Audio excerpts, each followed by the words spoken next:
To VM shorts. வாங்க guys, இன்றைக்கி நம்ம ஹோம்மேட் ஸ்டைலில் புதினா சட்னி எப்படி பண்ணுறதுன்னு பார்க்கலாம். நல்ல காரசாரமாக இட்லிக்கு சூப்பராகவே இருக்கும்.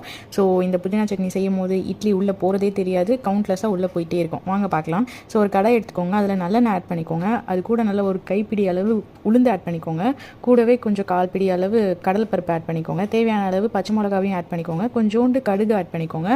அது கூட ஒரு 10 பல் பூண்டு அதையும் ஆட் பண்ணிக்கோங்க.